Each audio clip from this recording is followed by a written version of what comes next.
111 channel की तरफ से खुश आमदीद। तो दोस्तों उम्मीद करता हूँ आप सब लोग खैरियत से होंगे। तो दोस्तों आज हम आपको बताएंगे कि न्यू यूट्यूबर्स को किन किन गलतियों का ख्याल रखना चाहिए। तो दोस्तों पहले नंबर पर आप लोगों ने अपनी वीडियो की एसईओ अच्छे से करनी है। दूसरे नंबर पर आपने टाइटल अच्छा सा देना है और इस चीज़ का ख्याल रखना है कि टाइटल के अंदर कोई भी आप हैशटैग इस्तेमाल ना करें। और हैशटैग आपने टाइटल में और डिस्क्रिप्शन में बिल्कुल भी नहीं देना, क्योंकि यूट्यूब ने स्पेशल हमें टैग लगाने की ऑप्शन दी है। ठीक है, वो टैग्स बार में आप जितने मर्जी टैग लगाएं। ठीक है, आपने जितने भी टैग्स इस्तेमाल करना है, हैशटैग इस्तेमाल करना है, वो टाइटल बार में ही देने हैं।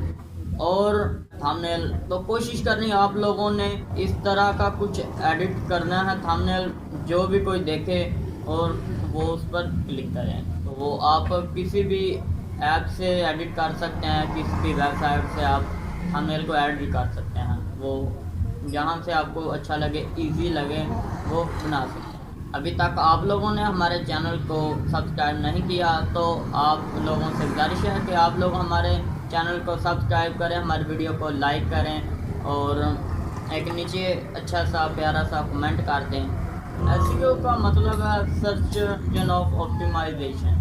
तो आपने एसईओ के लिए जो सर्च करने टैग्स जो अपने लगाने हैं अपनी वीडियो के मुताबिक, जिस टॉपिक पर आपकी वीडियो हो वो आपने यूट्यूब के सर्च बार में उस वीडियो को सर्च कर लेना है। तो सर्च करेंगे और जितने भी नीचे आते जाएंगे आपने उनको अपने टैग बार में उसको लगा देना है और आपने लगाना है। और उसके बाद आपने एक टाइटल अच्छा सा देना है। टाइटल में आप अपने चैनल का नाम लिख सकते हैं, जिनके वो एक टैग दे सकते हैं। उसके बाद आपने एक डिस्क्रिप्शन अच्छी सी लिखनी है। अगर हमारी वीडियो ये आप लोगों को अच्छी लगी है तो हमारी वीडियो को लाइक करें, एक नीचे अच्छा सा कमेंट कर दें और हम मिलते हैं नेक्स्ट वीडियो में। दें इजाज़त, अल्लाह हाफिज़।